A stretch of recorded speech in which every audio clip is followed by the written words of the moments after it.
Hello friends, welcome back to Tamil wonders. நம்மோட தினசரி வாழ்க்கையில ரூபாய் நோட்டுகள் ஒரு முக்கியமான அங்கமா இருக்கு. இந்த ரூபாய் நோட்டுகள் நம்ம கைகளில் கிடைக்கிறதுக்கு முன்னாடி இந்த நோட்டுகளை உருவாக்க என்ன மாதிரியான ப்ராசஸ் இருக்குதுன்னு உங்களுக்கு தெரியுமா? இந்த உலகத்துல ஒரு நேரம் கூட சரியான சாப்பாடு கிடைக்காம ஏழ்மையில இருக்கிற மக்கள் எத்தனையோ பேர் இருக்காங்க. சொந்தமா வீடு இல்லாமலும் கடன் பிரச்சனைகளால கஷ்டப்படுற மக்களும் நிறைய பேர் இருக்காங்க. இவங்களுக்கெல்லாம் உதவி பண்றது மாதிரி நிறைய பணத்தை அச்சடிச்சு கஷ்டப்படுறவங்களுக்கு கொடுத்தா ஏழ்மையை ஒழிச்சிடலாம். ஆனாலும் நம்ம அரசாங்கம் ஏன் நிறைய பணத்தை அச்சடிக்கிறது இல்ல? இந்த வீடியோல பணம் எப்படி அச்சடிக்கிறாங்கன்னு, அதிகமான பணத்தை அச்சடிச்சா என்ன ஆகும்னு பார்க்கலாம். தமிழ் ஒண்டர்ஸ் சேனலுக்கு நீங்க புதியவராக இருந்தா நம்ம சேனலை சப்ஸ்கிரைப் பண்ணிக்கோங்க. அப்படியே பக்கத்துல இருக்கிற பெல் ஐக்கானையும் கிளிக் பண்ணிக்கோங்க. நம்ம நாட்டுல பணம் அச்சடிக்கிறதுக்கான அதிகாரம் ஆர்பிஐ கிட்ட மட்டும்தான் இருக்கு. ஆர்பிஐ தவிர்த்து வேற எந்த பேங்கும் பணம் அச்சடிக்க முடியாது. இந்தியால மொத்தம் 4 இடங்கள்ல மட்டும்தான் ரூபாய் நோட்டுகள் அச்சடிக்கப்படுது. மகாராஷ்டிரால இருக்கிற நாசிக், கர்நாடகால இருக்கிற மைசூர், மத்திய பிரதேசத்துல இருக்கிற தேவாஸ் மற்றும் மேற்கு வங்கத்துல இருக்கிற சல்போனி, இந்த 4 இடங்கள்ல மட்டும்தான் ரூபாய் நோட்டுகள் அச்சடிக்கப்படுது. ரூபாய் அச்சடிக்கும் இந்த வங்கிகள்ல பாதுகாப்பு ரொம்ப அதிகமா இருக்கும். ரூபாய் நோட்டுகளை அச்சடிக்க முதல்ல நோட்டுக்கு தேவையான பேப்பரை தயார் பண்றாங்க. இந்த பேப்பர் செய்ய ஹை குவாலிட்டி காட்டன் மற்றும் லெனின் ஃபைபர் பயன்படுத்தப்படுது. 70% காட்டனும் 30% லெனின் ஃபைபரும் குறிப்பிட்ட நேரத்துக்கு தண்ணியில ஊற வைக்கப்படுது. அப்புறமா பிரஸ்ஸின் உதவியால இந்த கலவை அழுத்தம் கொடுக்கப்பட்டு ஒரு சொட்டு தண்ணி கூட இல்லாம பேப்பரா வெளியே வருது. அடுத்து இந்த காட்டன் பேப்பர் கட்டிங் மிஷினுக்கு அனுப்பப்பட்டு அச்சடிக்க தேவையான சைஸ்ல பேப்பர் பண்டிலா மாற்றப்படுது. ஆனா இந்த பேப்பர் நம்ம நாட்டுல உற்பத்தி பண்ணப்படுறது கிடையாது. நாம இத ஜெர்மனி மற்றும் ஜப்பான் மாதிரியான நாடுகள் கிட்ட இருந்து இறக்குமதி பண்ணி தான் பயன்படுத்திக்கிட்டு இருக்கிறோம். அச்சடிக்கிற ப்ராசஸ்ல முதல் வேலை செக்யூரிட்டி த்ரெட்டை சேர்க்கிறது. செக்யூரிட்டி த்ரெட்னா ரூபாய் நோட்ல இருக்கிற இந்த பளபளப்பான ஸ்ட்ரிப். இது 50 ரூபாய் வரை சில்வர் கலர்லயும் 100, 200 மற்றும் 500 ரூபாய் நோட்டுகள்ல பச்சை நிறத்திலையும் இருக்கு. இதுல ஆர்பிஐ மற்றும் பாரத்ங்கிற வார்த்தைகள் பொறிக்கப்பட்டிருக்கு. நார்மலா பார்க்கும்போது இடைவெளி விட்டு கோடுகள் இருக்கிறது மாதிரி இருந்தாலும் வெளிச்சத்துக்கு முன்னாடி வச்சு பார்க்கும்போது இது பேப்பருக்கு உள்ள முழு நோட்டோட நீளத்துக்கு இருக்கிறது தெரியும். செக்யூரிட்டி த்ரெட்டை கொடுத்த பிறகு நோட்ல மறைமுகமா இருக்கிற காந்தி தாத்தா வாட்டர் மார்க்கை பிரிண்ட் பண்றாங்க. இந்த வாட்டர் மார்க்கை பிரிண்ட் பண்ணதுக்கு அப்புறமா பிரிண்ட் சரியான இடத்துல சரியா பிரிண்ட் ஆகிருக்குதான்னு செக் பண்றாங்க. அடுத்ததா ரூபாய் நோட்டை கலர் பிரிண்டுக்காக ரெடி பண்றாங்க. நோட்டு அச்சடிக்கிறதுல இது ரொம்ப முக்கியமான பகுதி. நோட்டோட கலர் கொஞ்சம் மாறி போனாலும் இவ்வளவு நேரம் பண்ண வேலையும் பணமும் வீணா போயிடும். இதனால ரொம்ப கவனமா சரியான அளவுல கலரை யூஸ் பண்றாங்க. இந்த நோட்டுகளை பிரிண்ட் பண்ண பயன்படுத்துற கலர் இங்கும் உள்நாட்டு தயாரிப்பு கிடையாது. இந்த இங்க சுவிட்சர்லாந்துல இருந்து இறக்குமதி பண்ணி பயன்படுத்துறாங்க. கலர் பிரிண்டிங் முடிஞ்சதும் பிரிண்டிங் வேலைகள் எல்லாம் முடியுது. ஆனாலும் நோட்டு ரெடியாக இன்னமும் வேலைகள் இருக்கு. பிரிண்டிங் வேலை முடிஞ்சதும் செக்கிங் தொடங்குது. எல்லா நோட்டும் சரியா பிரிண்ட் ஆகியிருக்கான்னு தெளிவா செக் பண்றாங்க. இந்த மொத்த ப்ராசஸையும் குவாலிட்டி இன்ஸ்பெக்டரும் கிராஃபிக் டிசைனரும் சேர்ந்து பண்றாங்க. நோட்ல இருக்கிற ஒவ்வொரு சின்ன சின்ன டீடைல்ஸும் சரியான இடத்துல இருக்குதான்னு தெளிவா செக் பண்றாங்க. இவங்க செக் பண்ணி முடிச்சதுக்கு அப்புறமா சிறப்பு அதிகாரிகள் சிலர் மறுபடியும் ரீசெக் பண்றாங்க. இந்த ப்ராசஸ் முடிஞ்சதுக்கு அப்புறம் 200 மற்றும் 500 ரூபாய் நோட்டுகள்ல எமரால்டு கிரீன் கலர்ல 200 மற்றும் 500ன்னு எண்களை பிரிண்ட் பண்றாங்க. இந்த கலர் இங்க் இதுக்காகவே பிரத்யேகமா தயாரிக்கப்படுறதால இத டூப்ளிகேட் பண்றது கஷ்டம்னு சொல்றாங்க. இதனால கள்ள நோட்டு அடிக்கிறது தடுக்கப்படும்னு சொல்றாங்க.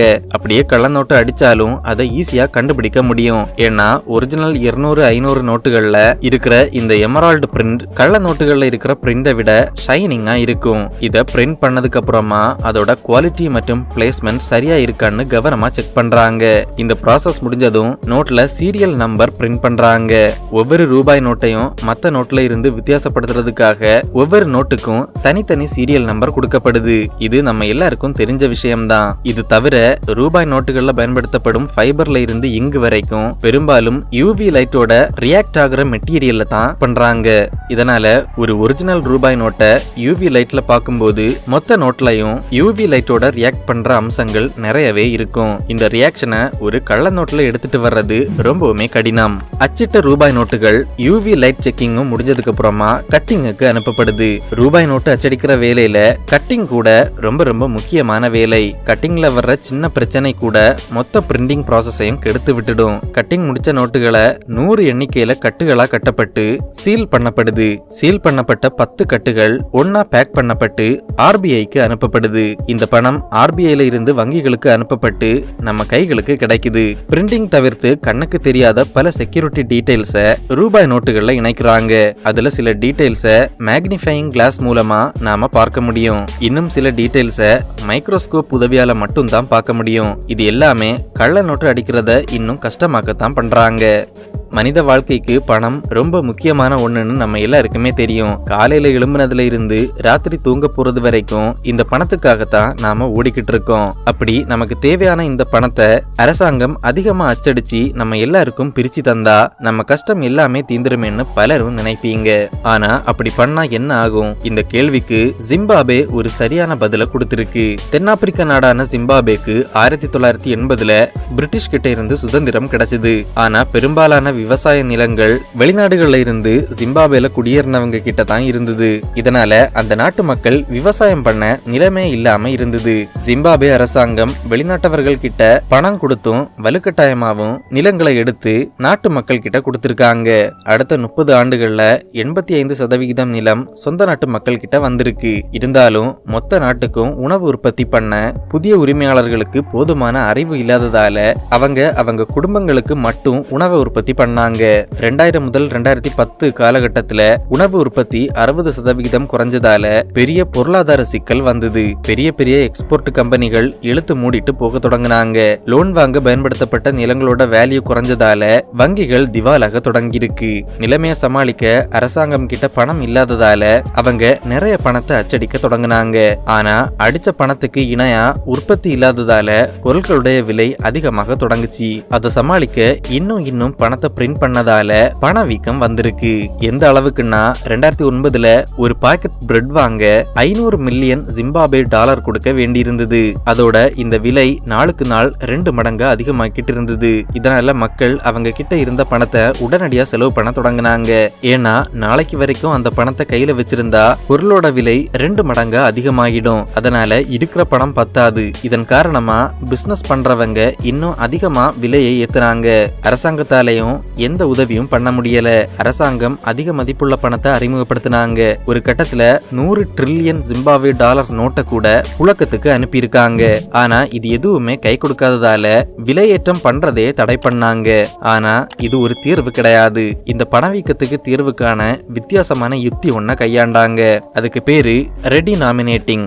அதாவது பெரிய மதிப்புள்ள நோட்டை சுருக்கி ஒரு சின்ன மதிப்புல கொடுக்கிறது. அதாவது 100 பைசாவை சேர்த்து 1 ரூபான்னு மாத்தின மாதிரி ட்ரில்லியன் மதிப்பு காசை ஜீரோக்களை குறைச்சி சின்ன மதிப்பு நோட்டை அச்சடிச்சாங்க.